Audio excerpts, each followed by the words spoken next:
चला डायरेक्ट आज टॉपिकला सुरुवात करूया. आपला सप्तधातू हा विषय चालू आहे आणि आजचा आपला धातू आहे तो 6वा धातू आहे मज्जा धातू. मज्जा धातू. रस, रक्त, मांस, मेद, अस्थी, मज्जा आणि उद्या असणार आहे शुक्र धातू. तर आपल्याला बघा मी सांगतो ना सगळ्यांना खरोखर अगदी आहे ना सांगतो तुम्हाला खरोखर जर आपल्याला आरोग्य चांगलं पाहिजे असेल, तुमचं आता आरोग्य जरी बिघडलं असेल, तुम्हाला काही मेडिसिन चालू असतील आणि कुणाला बऱ्याच लोकांना काही औषधं चालू सुद्धा नसतील. लक्षात आलं दोन्ही लोकांना ज्यांना औषधातून बाहेर पडायचं आहे आणि ज्यांना कुठल्याही प्रकारचं भविष्यात आपल्याला मेडिसिन लागू नाहीये. बघा गरज असेल तिथं परत सांगतो तुम्हाला औषधाची आवश्यकता असेल तर घ्यायचं. तिथं काही दुमत असायचं काही कारण नाही आहे. पण आपल्याला आपण जे स्वतःची फॅमिली रूट कॉजवर जे काम करायला लागलोय की नाही आणि त्या रूट कॉजवरचं काम म्हणजे काय? इथं जे काही तुम्हाला लोकांना जे एक्सपिरियन्स आलेले दिसतात ना, तर आम्ही कुठं कुणाला काही औषध किंवा काय द्यायला लागलोय. तर न्यूट्रिशन डिफिशियन्सी पोषक तत्व जे आपल्याला मिळत नाहीत मिळत नाही आहेत, वेल बॅलन्समध्ये मिळत नाहीत. लक्षात आलं आपण खातो की नाही, मी काजू खातो, बदाम खातो, सफरचंद खातो, पालक खातो आणि मेथी खातो, सगळं हेल्दी खातो. जमिनीमध्येच काय नाहीये, कस नाही आहे. लक्षात आलं? तर आपल्याला त्या तुमच्या फळात आणि भाज्यात आणि कडधान्यात आणि अन्नधान्यात कुठलं काय आलेलं आहे. ही आणि इथून आता मॅडम पण सांगतील त्याच्यामध्ये तुम्हाला मध्ये-मध्ये सांगतात त्यांची पण व्याख्यान मला असते.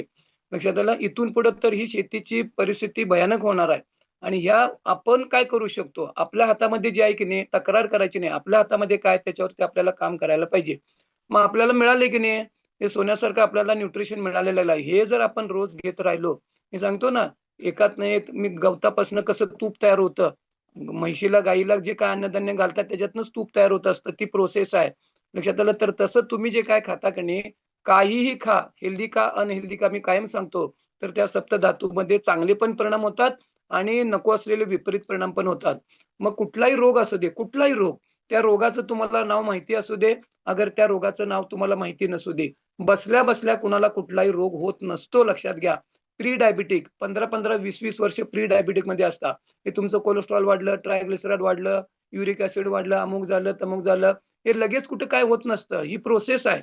एखादं कसं ते थेंबे-थेंबे तळे साचे म्हणतो की नाही आपण, तर तसं हे कळत नकळत आपण आहाराचे इतर तुमच्या लाईफस्टाईल आपली अनहेल्दी व्हायला लागली आहे आणि हे सगळे थोडं-थोडं सगळं आपण काय करत आहोत चुका करत-करत आपण काय करत असतो तुम्हाला एकदम तुम्हाला कुठलं होत नाही. तुम्हाला बॉडी पहिला सिग्नल पण देत असते वेगळ्या-वेगळ्या पद्धतीनं आणि सिग्नल म्हणजे काय तुम्हाला सूज येते, कुठं दुखतं, कुठं चक्कर येते, कुठं अशक्तपणा येतो.